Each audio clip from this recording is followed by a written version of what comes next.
Salam alaikum, bienvenue dans cette vidéo. Donc qu'est-ce qu'on va faire? On va continuer notre série IoT et MicroPython. Et dans cette vidéo, qu'est-ce que je vais essayer de faire? Tout simplement, je vais présenter un peu. Donc on va introduire un peu le domaine du réseau sans fil. Donc ce qu'il faut savoir, c'est que le ESP32 est un module capable de se connecter à un réseau sans fil et donc d'accéder à Internet. Et pour pouvoir, avant d'entrer dans les détails de comment réaliser cette procédure en utilisant le Python ou le MicroPython, il va falloir un peu introduire ou bien rappeler quelques notions essentielles lorsqu'on parle de réseau informatique, à savoir le réseau Wi-Fi, ça veut dire réseau sans fil. Donc il y a une petite introduction. Ce qu'il faut savoir, c'est que qu'est-ce qu'un réseau informatique? Donc un réseau informatique est un ensemble de nœuds de composants informatiques, essentiellement des ordinateurs, des imprimantes, des smartphones, des appareils qui sont liés entre eux à travers des connexions leur permettant d'échanger des informations. Donc ces connexions, bien sûr, peuvent être fils, par exemple fil téléphonique, fil réseau, fibre optique, par exemple, ou bien sans fil, en utilisant essentiellement les ondes radio, le réseau de téléphone, mobile, etc. Donc, ce qu'il faut savoir, maintenant on schématise un réseau en utilisant le schéma suivant. Donc dans un réseau, on représente les appareils qui vont échanger des informations qui sont connectés par des nœuds. Ça s'appelle un nœud. Et entre les nœuds, bien sûr, il y a ce qu'on appelle des connexions. Donc les connexions peuvent être, tous les nœuds peuvent être connectés. On va ajouter un quai. Tous les nœuds peuvent être connectés.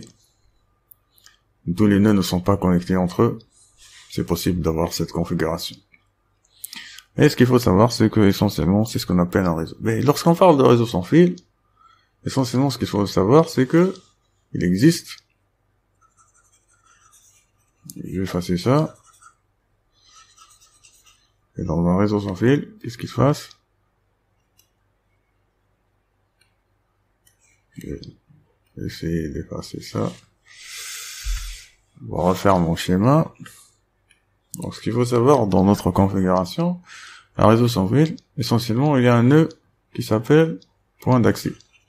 Donc, je vais appeler ce nœud, là, point d'accès. Et autour de ce nœud, il existe d'autres nœuds. Donc, ces nœuds, là, vont se connecter à ce point d'accès. Et donc, vous l'aurez deviné, essentiellement, c'est le point d'accès qui est chargé de transmettre les informations, de les transporter. Et donc, si une information arrive de ce nœud, cette information, elle contient sa destination. Donc, l'information part d'un nœud vers un autre. Donc, l'information sera redirigée vers sa destination.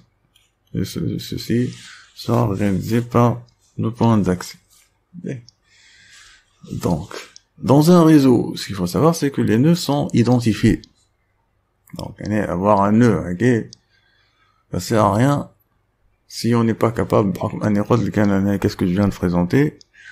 Je viens de présenter le principe de l'information possède un propriétaire et un destinataire. Et celui qui l'a envoyé est la destination, pour qu'elle puisse être redirigée. Donc, comment arrive-t-on à reconnaître les nœuds dans un réseaux, les nœuds sont identifiés par ce qu'on appelle des adresses. Donc c'est très important d'avoir cette notion d'adresse. Essentiellement, on appelle ça, à notre niveau, on va entrer dans les détails, mais essentiellement, on appelle ça une adresse IP. Et donc, chaque nœud possède une adresse IP. La forme de l'adresse est essentiellement la suivante. C'est 4 entiers séparés par des 3 points. Par exemple, un exemple d'adresse pour ce nœud-là.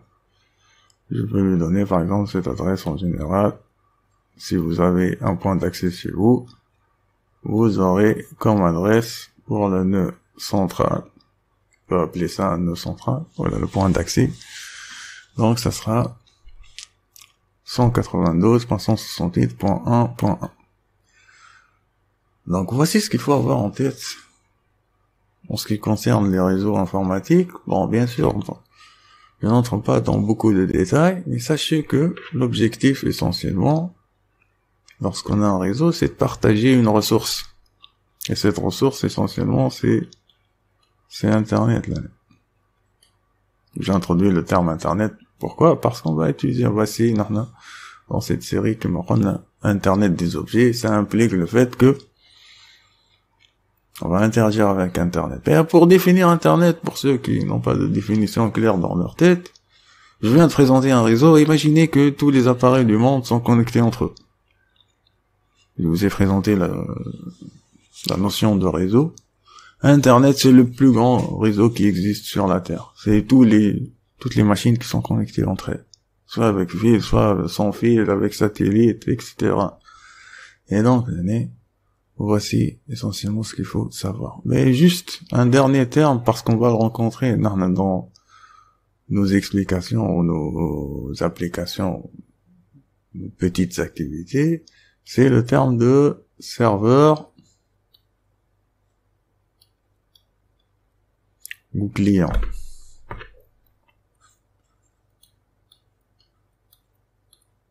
C'est pas très difficile à comprendre. C'est quelque chose qui permet de décrire le fonctionnement des nœuds dans un réseau. Donc leur but. Voilà, qui définit leur interaction. Qu'est-ce qui va se passer? Bon, je vais effacer ça. Ce qu'il faut savoir, c'est que essentiellement,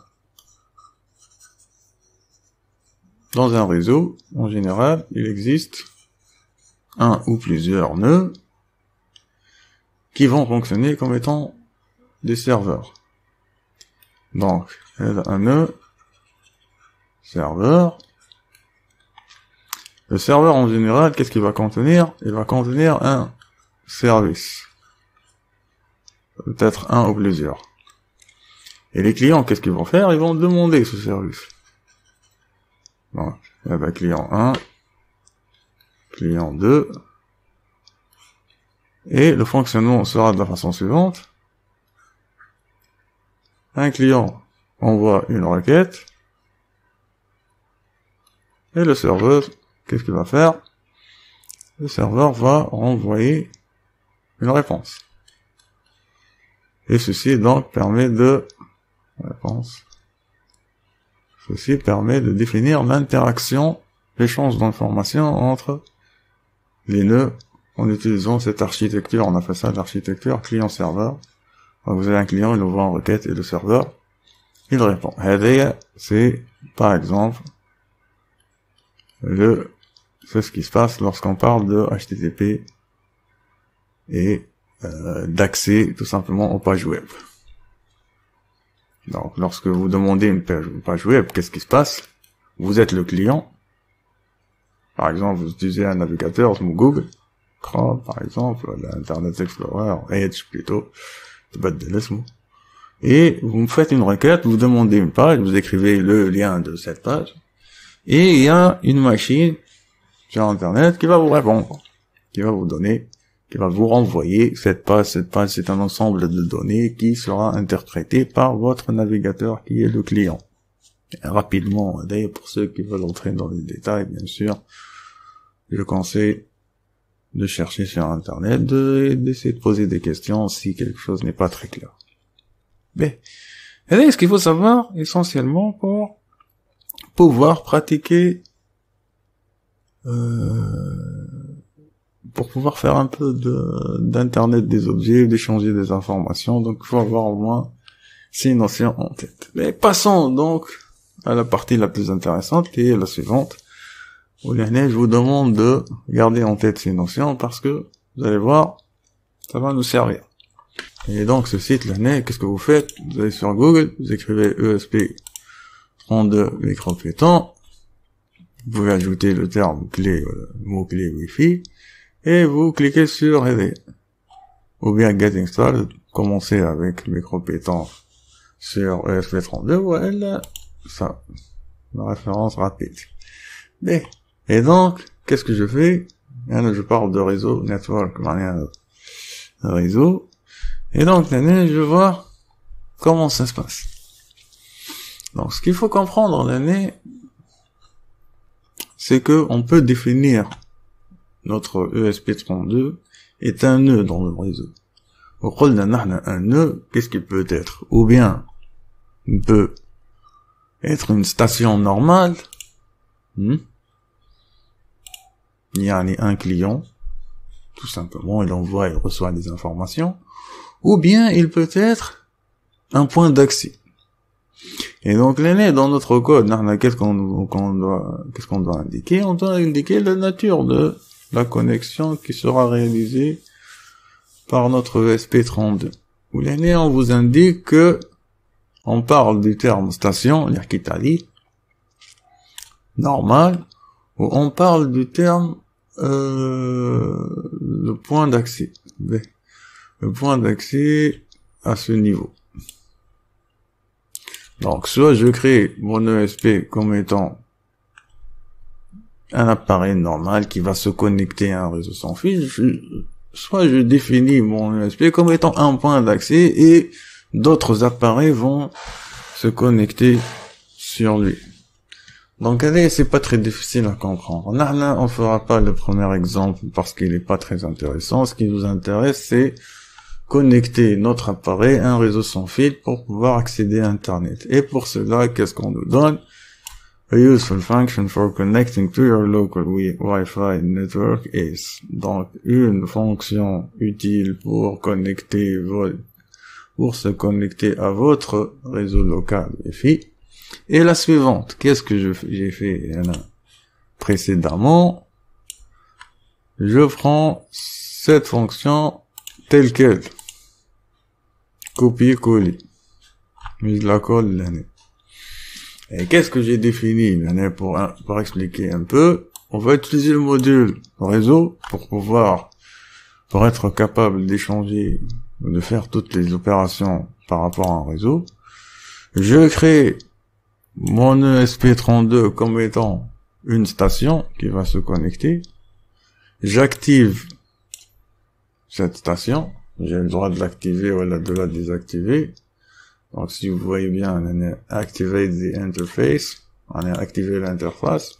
Je peux l'activer ou la désactiver. Pourquoi on a la possibilité d'activer ou la désactiver? Tout simplement, c'est une question d'énergie. Donc, il faut savoir, c'est que les appareils demain, les contrôleurs utilisent, en théorie, et ils ont été créés pour utiliser le minimum d'énergie possible, mais lorsqu'on parle de réseau ou de connexion, ça prend de la puissance. Tension, intensité, puissance. Donc, si vous n'avez pas besoin du Wi-Fi, du module qui va vous permettre électronique qui vous permet de vous connecter, vous pouvez le désactiver et donc gagner de l'énergie, tout simplement. Donc, on active ça. Autant que donc on a tenté une connexion, tant qu'on n'est pas connecté, donc voilà, si on n'est pas connecté, qu'est-ce qu'on va faire? Je demande d'écrire, je suis en train, l'ESP affiche, je suis en train de me connecter à Internet, à votre réseau, je vais me connecter à un réseau, mais là c'est mon réseau, ça c'est le nom du réseau, donc vous avez les réseaux sans fil possèdent des noms, Lorsque vous voulez vous connecter en utilisant votre téléphone, qu'est-ce qui se passe? Vous activez le Wi-Fi. Vous avez une liste des points d'accès qui sont accessibles ou bien disponibles. Et donc, vous choisissez un réseau selon son SSID, son nom, et vous mettez votre mot de passe. Donc, SSID, pour se connecter, qu'est-ce qu'il faut? SSID et mot de passe. Et tant que on n'est pas connecté, qu'est-ce qu'on va faire? On va rien faire. Passe, ne fait rien. Or, tu dois attendre jusqu'à ce que la connexion soit établie. Fais rien. Jusqu'à ce que tu aies une connexion. Une fois que j'ai une connexion, je sors de ce bloc conditionnel et qu'est-ce que je vais faire? Je vais tout simplement demander à ESP32 de m'écrire ma configuration. Ma configuration, ça veut dire je suis connecté à ce réseau, quelle est mon adresse IP? Donc lorsque j'accède à un réseau, qu'est-ce qui se passe? Le point d'accès, lorsqu'il me permet de me connecter, va me donner une adresse pour pouvoir échanger avec le module, le ESP32 ou n'importe quel appareil pour pouvoir échanger, comme on l'a déjà expliqué, les informations. Donc l'année, voici ce qui va se passer. Donc qu'est-ce que j'ai fait? L'année, c'est très simple. J'ai copié ce code, j'ai remplacé. Donc il faudra pour vous remplacer avec le nom de votre réseau plus le mot de passe. Et on va ensemble, c'est très simple. Donc l'année, qu'est-ce qui se passe? Il essaie de se connecter, ou l'année, il affiche la configuration. Ben, on ne veut pas entrer dans beaucoup de détails. Ce qui nous intéresse essentiellement, c'est ça. Donc, ce qu'il faut savoir, c'est que mon module s'est connecté à mon point d'accès chez moi et il possède une adresse IP qui est la suivante, 192.168.1.9. Donc, ça va me permettre de quoi faire? Tout simplement, ça va me permettre d'accéder, puisque ça, c'est ma connexion chez moi, qui me permet de me connecter à Internet. Donc, je peux accéder à Internet. Ben, pour prendre le plus simple des exemples, avant de commencer, Inch'Allah, dans les vidéos suivantes, on essaiera de voir quelque chose qui est plus avancé ou plus intéressant. Pour commencer, qu'est-ce que je vais faire? Il existe sur Internet le module, le fonctionnement client-serveur. Il existe ce qu'on appelle des serveurs de temps. Parce que tout simplement, le SP32 ne garde pas l'heure en interne. Il n'a pas le moyen de garder, il ne sauvegarde pas l'heure, la date. Donc, ce qui va se passer, l'année, on va faire un exemple très simple. On va essayer de se connecter. Bien sûr, je vais vous montrer le code, je vais l'expliquer. Vous n'allez pas deviner les actions, mais il faut voir la logique en tête pour comprendre ce qui se passe. En plus, c'est l'abstraction fait son travail, ça veut dire les fonctions sont déjà prêtes, donc vous allez les utiliser directement. Juste, on va expliquer ce qui se passe. Donc, ce qui se passe, c'est qu'on va accéder à un serveur de temps qui va synchroniser. En général, le serveur de temps permet de synchroniser la date d'un poste, d'un appareil avec la date actuelle ou l'heure actuelle. Et donc, on va recevoir l'heure comme information après avoir demandé ça à ce serveur. Mais tout simplement, j'ai déjà préparé ce travail. On va l'ajouter à ce niveau. Ok, je vais expliquer en même temps. L'NTP, ce module NTP Time, c'est ce qui va nous permettre de nous connecter à un serveur de synchronisation temporelle, si vous voulez. Time, la dernière fois, dans la première vidéo, on a utilisé Time, module Time, qui permet de contrôler, de faire des pauses. L'une de ces fonctions, c'est de faire des pauses. D'autres fonctions permettent de convertir des données en date, heure, vous allez voir ça tout de suite. Mais, qu'est-ce qu'on va faire? On demande d'accéder, de recevoir l'information du temps. On va la formater, et on va la stocker, recevoir cette information. Ensuite, la la formater, ça veut dire lui donner une forme qui sera réutilisable plus tard dans notre code. J'expliquerai ça tout de suite.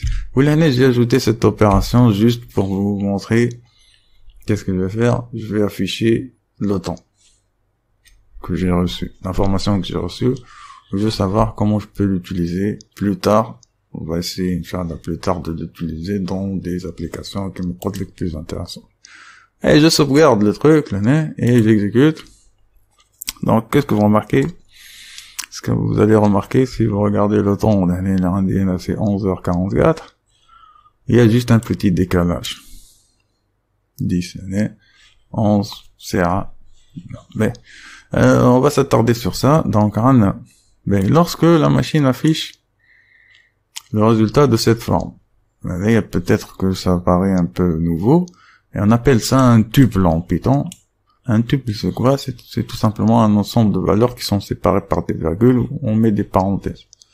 On met pas ça dans une liste, on met ça sous cette forme. Ça s'appelle un tuple. Un ensemble de valeurs rassemblées et ont la même propriété, le même nom. Donc, l'année, le colombe T. Le colombe T, si je demande T, j'ai toutes ces informations. Petite explication, l'année rapide, pour la signification de ces valeurs. Et rapidement, ça, c'est l'année 2021, ça c'est le mois, septembre, aujourd'hui c'est le 7, heure, minute, seconde, ça c'est le jour commence à partir de 0, lundi c'est 0, mardi, aujourd'hui, mardi, c'est 1, etc.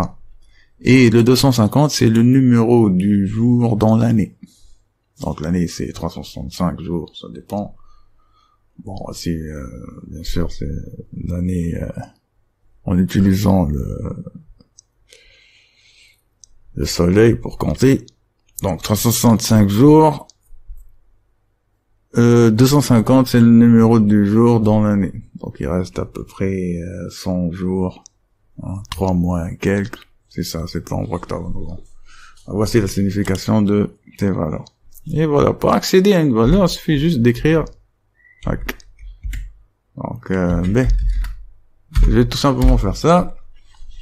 Donc, T, allez, c'est quoi? Vous voyez bien l'année T, l'inspecteur d'objet, l'année j'utilise, vous pouvez l'afficher, l'année inspecteur d'objet, si vous voulez faire ça. Qu'est-ce qu'il vous permet de faire? Il vous permet de voir toutes les valeurs, tous les champs d'un objet. Donc, ce que vous remarquez, c'est que il y a des index. Ça ressemble à quoi, ça? Ça ressemble à des listes, tout simplement. Et donc, l'année, si j'écris cette écriture, T0, qu'est-ce que je vais obtenir? 2021. Bien sûr, vous l'aurez deviné, l'année T de 1, c'est 9, ou T de 2, c'est 7. Ça ressemble à une liste, mais c'est pas une liste. Donc, je ne peux pas faire des opérations qui m'aliènent, parce que c'est pas une liste, tout simplement. C'est possible. Bon, on apprend quelque chose tous les jours. Bon, c'est possible de faire len. Est-ce que c'est possible de faire push? Normalement, len. Donc, append. Est-ce que c'est possible de faire append? Je teste. Append 5, 6, non, voilà. Tuple object has no attribute append. Donc, ça ressemble à une liste, c'est pas une liste. Donc, certaines opérations ne sont pas possibles. Qu'est-ce que je voulais vous montrer. Donc voilà, je vais m'arrêter à ce niveau. Donc, qu'est-ce qu'on a appris ensemble, Anne, pour résumer? Comment se connecter à votre réseau local? Et, bien sûr, si vous avez la connexion, qu'est-ce qu'il faut avoir en tête? Essentiellement, il faut avoir en tête que lorsque vous êtes connecté, vous allez obtenir, c'est le plus important, une adresse IP qui pourra identifier votre appareil dans votre réseau. Et ensuite, si vous êtes connecté à travers votre point d'accès et que ce point d'accès vous permet de vous connecter à Internet, vous pourrez bien sûr vous connecter à Internet et donc interagir. Et c'est ce qu'on appelle Internet des objets. Donc, c'est un objet électronique qui pourra se connecter à des capteurs, par exemple, c'est ce qu'on va essayer de faire ensemble, Inch'Allah, dans les vidéos suivantes, et qui pourra bien sûr envoyer ou recevoir des informations en utilisant plusieurs protocoles, plusieurs architectures, essentiellement celle du client-serveur que j'ai présenté et qu'on fera, Inch'Allah, dans un autre exemple. Donc voilà, je vais m'arrêter à ce niveau. Merci, au revoir. Salam.